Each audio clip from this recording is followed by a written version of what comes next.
আমাদের ইতিহাস, ঐতিহ্য, সভ্যতা, সংস্কৃতি, প্রত্নসম্পদ, আকর্ষণীয় পর্যটন কেন্দ্র কিংবা প্রাকৃতিক সৌন্দর্য সহ বিভিন্ন বিষয়ে তথ্য তুলে ধরে আমার মূল লক্ষ্য। এরই ধারাবাহিকতায় আজ আপনাদের নিয়ে এসেছি গাইবান্ধা জেলায়।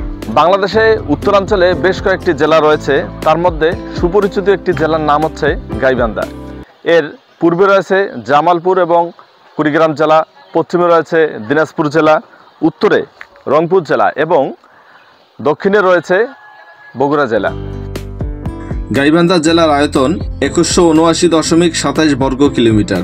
জনসংখ্যা 2022 সালের আদমশুমারি অনুযায়ী গাইবান্ধা জেলার জনসংখ্যা 25,56,760 জন।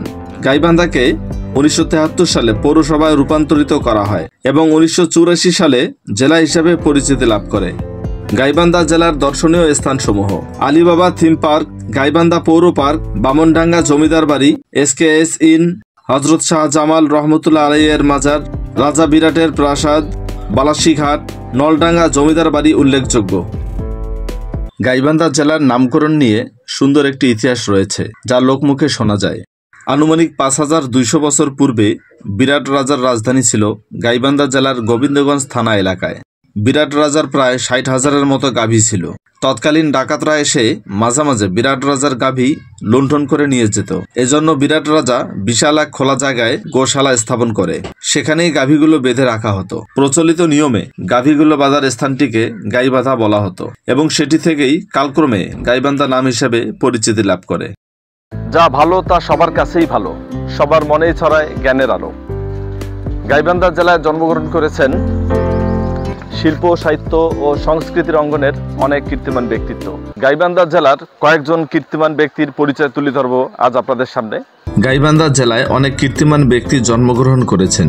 তার মধ্যে কয়েকজন উল্লেখযোগ্য ব্যক্তি হল পূর্ব পাকিস্তান প্রাদেশিক সরকারের মুখ্যমন্ত্রী আবু হোসেন সরকার, স্বাধীন বাংলাদেশের প্রথম স্পিকার আব্দুল হামিদ, বিখ্যাত নাট্যকার ও অভিনেতা তুলসী লাহিড়ী, বিখ্যাত কথা সাহিত্যিক আখতারুজ্জামান ইলিয়াস, ডেপুটি স্পিকার ফজলে রাব্বি মিয়া বিশেষভাবে উল্লেখযোগ্য।